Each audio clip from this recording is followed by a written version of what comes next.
Lakers been doing it lately. They've won 5 in a row, but they're in Houston where the Rockets have won their last 3 at home. First quarter, Austin Reeves had 5 assists. We might show them all in this highlight. The Lake Show and LeBron worth the price of admission. LeBron climbing the ladder, stands down the Jabari Smith Jr. block attempt. Jabari's about half his age.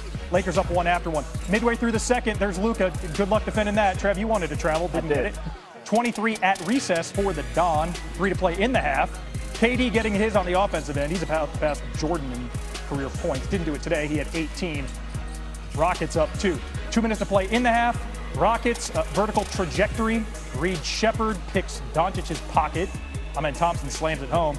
Houston up 6 at the break. Fast forward to the fourth quarter. Lakers up 3 and in transition. I promised you more Reeves helpers. The ageless king. That shouldn't work. Just chuck it near the rim. He's 41. But Dorian Finney-Smith off the missed layup gives it to Jabari Smith Jr. Hit a team-high 22, and the Rockets up 3. Under 3 to play. LA's up 1. Luka, going back to him, he had 36 in this game. More on that in a second. This is a clutch situation. And in the NBA, LA has the best win percentage in clutch situations. Ball movement like that doesn't hurt. Passers like that doesn't hurt. Marcus Smart, wicked. It's a 3, and then your finishing touches, another Austin Reeves steal, another lob, drop to Braun. He had 18 as LA has now won 6 in a row. They take this one by 8. And as promised, more on Luka's 30-piece. 37th game this season where he hit 30, just 1 shy of Kobe for the most by a Laker in a season in the last 20 years. That was Kobe's first season wearing number 24. With this win, Lakers stay as the 3 seed in the West. Mon Shumpert back with us, and Shump, Lakers not just winners of 9 of 10. Some of these teams right next to them on the ladder. Minnesota, Denver, Houston here. Luka Doncic leads the way with a game-high 36. Lakers get another clutch time win. What from this game stands out to you? I think just watching the Lakers figure it out down the stretch. Now, granted, down the stretch, Houston did an awful job trying to close this game. I thought that the blow of not having Sengun out there, as well as pairing it with them not having a true point guard. I know they play really well at home, but they had plenty of chances down the stretch to get this done. But watching them have to deal with Luka Doncic for all the quarters that they had to deal with him, and then at the end of the game, when you can't score it, they can't get a bucket to go in, and then you get to the other side, and Luka continues to figure out ways to do it. He's going to continue to get to the free throw line at the end, and if he ever feels like he can't get it going, he happens to have LeBron James, who's been here a million times, and he also has Austin Reeves, who is extremely confident with the ball. So I think the Lakers just had a little bit too much firepower down the stretch, and that could be expected with Sengun not playing for Houston. But now it's a tiebreaker that has had something to be said about what's going to happen tomorrow. So. Yeah, the Rockets do get another crack at it if there is silver lining. These 2 teams play again on this floor Wednesday night. Shump, we appreciate you. Have a good night. Man, I appreciate it. 16-point performance against Washington was bound to go off against Phoenix. Hasn't gone for less than 20 in consecutive games all season. And early on, he and Derek White had it rolling. Hits the 3 there. Does Derek White. Celtics go up 8 under 5 minutes left in the half. Brown this time finding Tatum to put him up 53-48. 90 seconds left before recesses. Jaylen Brown, tough bucket at the rim. Brown and White combined to score or assist on 80+% of the Celtics' first half points. It was a 4-point lead at the break, but in the third quarter, it was all D-Book. Lefty lay good there. Under a minute left in the third, Booker stepped back, rattles the 3 home. He had 16 points in that frame alone. The Suns were only down by 5 entering the final frame of regulation. In that final frame, P-Rabbit checking in. Peyton Pritchard from the left wing, part of his 19-point effort. Boston up 10, but Booker with the mid-ranger cuts the deficit to just 4. Under 6 minutes to go now. Jalen Green to Oso Iguodala for the slam to give Phoenix the 1-point lead, and on the next Suns possession, Devin Booker going to extend it with the lay-in. 40-point night for D-Book. About 3 minutes to go. It's a 3-point game. Jaylen Brown getting the steal. He's in transition, finding Jason Tatum trailing the play. He had 21. Celtics now down 1. About 2 minutes left. Tatum can't get the layup to go, but Brown is there for the putback. It's a Boston 1-point lead. 1 minute to go. Brown to the painted area, gets the defender up in the air, and gets that shot to fall. 41 points, 7 boards, 6 assists for Jalen. C's win by 8. Now, coming into this game, Brown averaged just 7 free throw attempts a night. He tripled that number this evening, both making and taking a career high from the charity stripe. So evidently all that constructive feedback he was giving reps might have worked out. You got to the line 21 times. I ain't never, ever got to the free throw line that much. It's crazy. That's a big smile. How were you able to put so much pressure on their defense, and what did that do for the rest of the group? I feel like that's how I normally play, but today it was, I guess, it got caught a little different. I'm grateful. I was able to knock them down and was able to get the win. All right, so Jalen ain't switching it up. Neither is Iman Shumpert as he joins us now to discuss how much of a problem that triumvirate is out in Boston already. Jalen Brown, Jason Tatum, Derek White combined for 83 of that team's 120 points. Shump, what does it mean for the rest of the league when they're clicking to this degree in just the 5th game back for Tatum?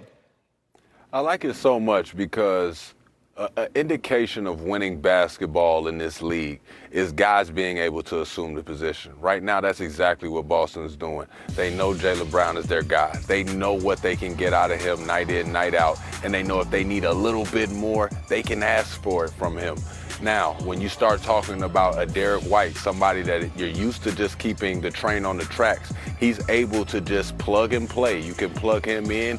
He can play a large amount of minutes. He can also play that tween position to let Peyton Pritchard come in there and switch it up when they come in there offensively and like to switch up the matchup a little bit. So I love what they're doing when they start talking about that trio. I love that Jason Tatum comes back and he doesn't have to do too much. He can just spot up and shoot. He can play driving the closeouts and just playing from the wing. He doesn't look rushed. He doesn't look sped up. I think it's a very healthy diet of what we're going to see in the playoffs from Boston. It's incredible that he doesn't have to do that stuff, but he still can if need be. That's the scary part with that team. Oh, yeah. Shump, we got to tap in with you on the Western Conference, so stand by for us, please. Let's do it. Covered one of those weird scheduling quirks here. The Lakers face the Rockets in Houston tonight, as well as on Wednesday, and the stakes are high. LA has won 5 straight to move into 3rd in the West. Houston's only a half a game back. And with the setup here, let's go on the scene in H-Town. Let's bring in NBA reporter Tim McMahon with much more on the matchup. Tim, as these teams position themselves in the West, what are they saying ahead of this matchup? Howdy, Kevin. The Rockets are really trying to right the ship. They were routed by the Spurs recently. They were blown out by the Denver Nuggets. Now here comes another potential playoff foe in the Los Angeles Lakers for this baseball series here in Houston, with, at least for now, 3rd place in the Western Conference at stake. And the Lakers come in here rolling. Coalescing, I believe, was the Duke vocabulary word that J.J. Redick used. And really, not only are they winning games, they seem to be kind of finding the way, the identity of this team. And that is a clear pecking order. This is Luka Doncic's franchise. Austin Reeves is the co-star, the sidekick. LeBron James has talked about sacrificing, understanding he is the 3rd option on this team. And again, there's a clear pecking order. There's a 5-game winning streak. The Lakers are a team that's rolling right now, and the Rockets are hoping to put an end to that tonight. And keep in mind, the Rockets, they've won 3 straight at home and 4 of their last 5 in Houston. Tim McMahon live from Houston on this interesting back-to-back here for the Rockets and the Lakers in a span of 3 days. All right, the Lakers' 5-game winning streak. All right, it's the 2nd longest active win streak in the West behind OKC's 8 straight. The bad news for LA is that Houston, Denver, and Minnesota all have easier remaining schedules according to ESPN Analytics. Iman Shumpert, our NBA champ, joining us now on the program. Iman, what matchup are you watching tonight when we talk about the Lakers and the Rockets? Well, when you start talking about the Lakers, I love what he said over there. And howdy to him over there in Houston. But you start talking about the head of the snake, and that's Luka Doncic. The good thing about Houston is Houston hangs their hat on the defensive end. They're one of the top 4 teams defensive rating. But I want to see Amen Thompson take the challenge and saying, I'm going to fight over screens. I'm going to keep this matchup as much as I can with Luka Doncic and see if Luka will actually say, I'm going to go at you. What we've seen from Amen Thompson is his ability to shave your shot clock down. Bringing the ball up against him sometimes can put you under duress as a ball handler and have you to start your offense at a later time in the shot clock. That can lead to a lot of long rebounds, and that's why Houston has been so good at home. So I want to see Thompson and Luka face off. I'm not saying they won't have other matchups to watch throughout the game, but that is the leading matchup to me because whatever he does to disrupt Luka will be big for this ball club. Amen, one of the best defenders in the league. Luka's averaged 38, 9, and 8 in the last 5 games. The only other Laker to do that, Elgin Baylor, you got to go back to 1961. All right, two of the hottest teams in the league also playing tonight, and it's not what you think. How about this? The Hawks, they've won 9 straight. They're hosting the Magic, winners of 7 in a row. Orlando right now 5th in the East. Despite winning 9 straight, Atlanta's still in that 9th spot right now. The Hawks, again, they have done really well of late, but they haven't moved 1 spot in the standings, sitting at the 9th spot, and potentially the Hawks Bulls playing invitational. Meanwhile, the Magic, they've won 5 straight. I should say they've won 7 straight. They jumped to the 5 seed during that win streak. Iman, both teams, they're feeling really good right now. Which one do you see carrying this momentum, though, into the postseason? Not gonna lie, when I look at these two teams, as much as I know on paper we were supposed to be celebrating the Orlando Magic more this year, I think that when I see the upside of the Atlanta Hawks, I just like it a little bit more. It could be because I'm one of those guys that was a bigger guard. I love to see a bigger guard go out there and figure it out.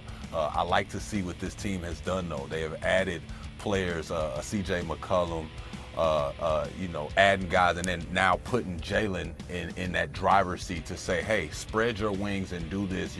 Nobody's getting in your way. Having Jonathan Kuminga join the team has been wonderful for them. I like to see their upside. I'm actually getting more and more excited as it becomes playoff time.